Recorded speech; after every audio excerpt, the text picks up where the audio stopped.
শাহি পনির যেটা করতে একদম অল্প সময়ের মধ্যেই হয়ে যাবে।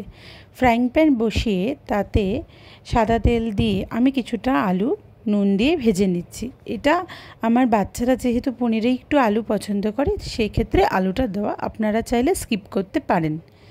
এরপর ময়দা আর নুন দিয়ে মেখে রাখা পনিরগুলোকে হালকা করে ভেজে নিচ্ছি। এক্ষেত্রে পনিরটাকে খুব হালকা করে আমি ভেজে নিয়েছি। পনির ভাজা হয়ে গেলে পরে সেটাকে তুলে একটা বাসনের মধ্যে সাইড করে দিচ্ছি। এরপর ওই একই তেলে আমি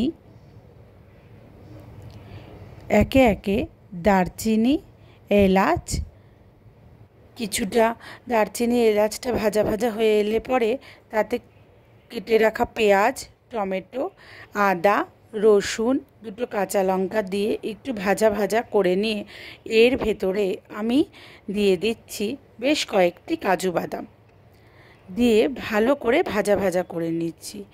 এটা শাহি পনির বলছি ঠিকই, কিন্তু এতে আমি কোনো রিচ কোনো মশলা ব্যবহার করছি না। এরপর ওই ফ্রাইং প্যানে অল্প একটু ঘি দিয়ে ভেজে রাখা মশলাটা মিক্সিতে বেটে নিয়ে সেই বাটা মশলাটা আমি ফ্রাইং প্যানে দিয়ে দিচ্ছি। আর দিয়ে দিচ্ছি ওই হালকা করে ভেজে রাখা আলুগুলোকে একটু আমি লাল করে ভাজতে গিয়ে কয়েকটা আলু একটু পুড়ে গেছে।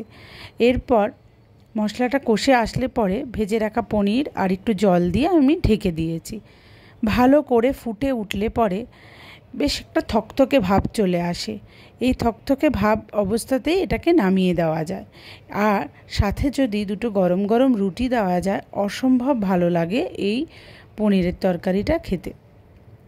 আপনারা অবশ্যই বাড়িতে বানাবেন আর আমাকে জানাবেন যে কেমন লাগলো। ভালো লাগলে চ্যানেলটি সাবস্ক্রাইব করবেন।